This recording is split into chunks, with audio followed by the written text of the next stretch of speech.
প্রত্যেক দিন সকাল থেকে শুরু করে সন্ধে পর্যন্ত এই এক ঝামেলা কি রান্না হবে। আমার মতো এই ঝামেলার সম্মুখীন প্রত্যেক গৃহবধূই হয়ে থাকেন।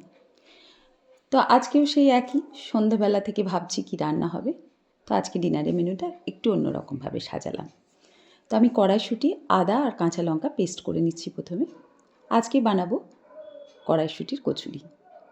শীতকালে আমি কড়াইশুঁটির কচুরিটা বানাই, তারপর শীতকালে নানান সবজি দিয়ে নানান রকম জিনিস বানাই, কিন্তু এবারের শীতে সেরকমভাবে কিছুই বানাতে পারিনি। নানা রকম অসুবিধার কারণে সেরকমভাবে বানিয়ে উঠতে পারিনি কিছুই। তো আজকে হঠাৎ মনে হলো যে কড়াইশুঁটি কচুরিটা করি, আর এর সঙ্গে থাকবে পালং পনির। তো দুটো প্রিপারেশনই মানে দুটো রেসিপি আমি আজকে আপনাদেরকে পুঙ্খানুপুঙ্খ দেখাচ্ছি। তো আমি সাদা তেলে কড়াইশুঁটির পেস্টটা দিয়ে দিলাম। এবার পরিমাণ মতো লবণ দিলাম, আর একটু আমি বেসন দিলাম যাতে এই পুরটা একটু টান টান হয়। আপনারা কিন্তু ছাতুও দিতে পারেন। তো এই পুরটা আমার রেডি হয়ে গেছে, এখন একটু ঠান্ডা হতে দেব। আর কড়াইশুঁটি কচুরির জন্য আমি হাফ ময়দা আর আটা নিলাম, যতটা আমার লাগবে, আপনাদের যতটা লাগবে নেবেন। তারপর পরিমাণ মতো লবণ আর ময়ামের জন্য সাদা তেল দিয়ে দিলাম। এবার খুব ভালো করে ময়াম দিয়ে জল দিয়ে এটা মেখে নিয়ে এটা রেস্টে রেখে দেবো।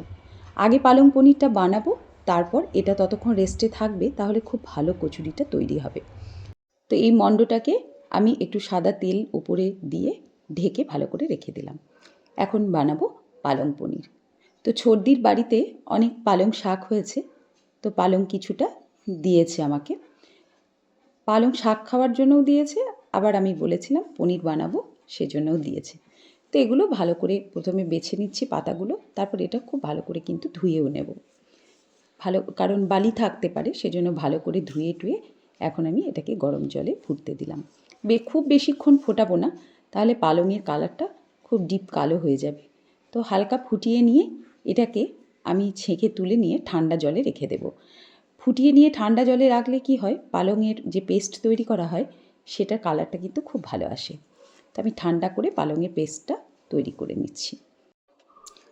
তো মিক্সিতে ঘুরিয়ে আমি পেস্টটা করে নিয়েছি। দেখুন কত সুন্দর সবুজ কালার এসছে। এটা ঠান্ডা জলে দিয়ে রাখলে কিন্তু সবুজ কালার আসে। আর যদি খুব তাড়াহুড়া থাকে তাহলে তো কথা নেই, তাহলে এমনিই করতে হবে। আমি কিন্তু খুব ঘরোয়া পদ্ধতিতেই আপনাদেরকে বানানো দেখাচ্ছি। অনেক রকম উপাদান দিয়ে বানানো, যেটা সম্ভব নয়, সব কিছু ঘরে তো সব সময় থাকে না, তার জন্য সাধারণভাবেই দেখাচ্ছি। তো আবার আমি ফ্রাইং প্যানে সাদা তেল দিলাম, তাতে অল্প জিরে দিলাম ফোড়ন হিসাবে। এখন পেঁয়াজ, রসুন কয়েক কোয়া, তারপর হাফ ইঞ্চি মতো আদা, টমেটো একটা গোটা, আর পেঁয়াজটা আমি বড় সাইজে দুটো নিয়েছি। এবার এটা ভালো করে তেলে নেড়ে নিলাম। এটা তেলে নেড়ে নিয়ে পেস্ট করলে কি হবে, টেস্টটা বেশি ভালো হবে কাঁচা পেস্ট করার থেকে। তো এটা ভালো করে তেলে নেড়ে নিয়ে আমি এটাকে পেস্ট করে নিচ্ছি। এর টেস্টটা কিন্তু খুব ভালো হবে। তো আমি এখানে 500 গ্রাম মতো পনির নিয়েছি। আমার তো জানেন সব জিনিসই একটু বেশি লাগে, কারণ ওই বাড়ি পাঠাতে হয়, নিরুপাকেও দিতে হয়, সেজন্য একটু বেশি আমি সব কিছু বানাই। তো পনিরগুলো কেটে রাখছি। আমি কিন্তু পনির ভাজবো না, না ভেজেই বানাবো, কারণ আমার পনির না ভেজে বানাতেই খেতে ভালো লাগে আর কি। আপনারা কিন্তু দরকার হলে খুব হালকা ভেজে নিতে পারেন, বেশি ভাজলে কিন্তু সেটা টান টান হয়ে যাবে, রাবারের মতো খেতে ভালো লাগবে না। এরপর আমি একটু ঘি আর একটু সাদা তেল দিলাম কড়াইয়ে, তারপর দুটো দারচিনি দিলাম ফোড়নে। এখন আমি ওই কড়াইয়ে হলুদ আর শুকনো লঙ্কা দিয়ে একটু নেড়ে নিলাম, দেখবেন যাতে জ্বলে না যায়, তাহলে কালারটা খুব সুন্দর হবে। তারপর ওই পেঁয়াজ, রসুন, টমেটোর পেস্টটা দিয়ে দিলাম, ওটা একটু নেড়ে আমি পালংয়ের পেস্টটা দিয়ে দিলাম। পালংয়ের পেস্টটা দিয়ে একটু ভালো করে নাড়াচাড়া করে দেব। এবার দেবো এতে পরিমাণ মতো লবণ, যতটা লবণ লাগবে ততটা লবণ দিয়ে আবার ভালো করে নাড়াচাড়া করে নিলাম। এবার যতক্ষণ নাড়বেন, নাড়তে হবে পালংয়ের যাতে কাঁচা গন্ধটা চলে যায়, নেড়ে চেড়ে তারপরে পনিরটা দিয়ে দিলাম। এবার পনির দিয়ে হালকা হাতে নাড়তে হবে, নাহলে পনিরগুলো তো ভাজাতেই ভেঙে যাবে। তারপর অল্প পরিমাণে জল দিতে হবে, খুব বেশি জল দিলে হবে না।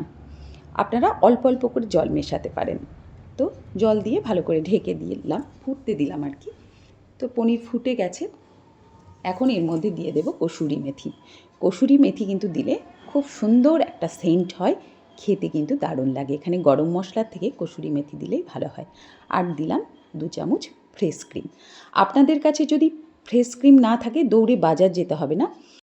বাড়িতে দুধ ফুটিয়ে যে শটটা তৈরি হয় সেটাকে ফেটিয়েও ফ্রেশ ক্রিম হিসাবে ব্যবহার করতে পারেন, তাতে একই টেস্ট হবে। তো তৈরি হয়ে গেল পালং পনির। অদ্ভুত টেস্ট হয়, খেতে ভীষণ ভালো লাগে। রুটি, পরোটা, লুচি সবের সঙ্গেই ভালো লাগবে। আপনারা খেয়ে দেখতে পারেন, এমনকি পোলাও, ফ্রায়েড রাইসের সঙ্গেও ভালো লাগবে। এবার আমি আটা আর ময়দা একসাথে মেখে রেখেছিলাম খুব ভালো করে। আর ছোটো ছোটো করে আমি ওই কচুরি বানাবো বলেই ওই যে মটরশুঁটি মানে পুরটা করা ছিল তাতে ছোটো ছোটো করে গোলা পাকিয়ে নিয়েছিলাম। এবার একটা একটা করে এই মানে লেচি কেটে সেই লেচির মধ্যে পুরটাকে ভরে মুখটা আটকে দিয়ে ভালো করে এটাকে বানিয়ে নিচ্ছি। তারপর তেল দিয়ে বেলে নেব। তো কচুরি বানানো তো খুবই সোজা, সবাই আপনারা জানেন, পুরটাই হচ্ছে আসল। তো সবগুলো একসাথে আমি তৈরি করে নিয়ে তারপর বেলে নেব। যখন বেলবেন তখন খেয়াল রাখবেন খুব হালকা হাতে বেলবেন, তা নাহলে পুরটা বেরিয়ে যাবে। আর একটা হচ্ছে কি, যে যখন মটরশুঁটির মানে পেস্টটা করবেন তখন দেখবেন যেন গোটা মটরশুঁটি না থাকে। তাহলে কি হবে, গোটা মটরশুঁটি বেলার সময় ওই যে কচুরিটা ফেটে যাবে, আর ফেটে গেলে সেটা তো বেরিয়ে যাবে, ভালো লাগবে না। যদিও বাড়িতে নিজেরাই খাবো, ফেটে ফুটে গেলে কোনো ব্যাপার নেই, তবু তো একটা দেখনদারি আছে, তাই নয় কি? দেখতে ভালো লাগলে কিন্তু খেতেও ভালো লাগে। তাহলে কিন্তু আর দেরি নয়, বাজারে কিন্তু এখনও ভালোই মটরশুঁটি আর পালং শাক পাওয়া যাচ্ছে। তাড়াতাড়ি এনে বানিয়ে নিন মটরশুঁটির কচুরি আর পালং পনির। আজকের আমার এই রেসিপি আপনাদের কেমন লাগলো অবশ্যই জানাবেন। দেখা হবে পরবর্তী ভিডিওতে। ভালো থাকবেন।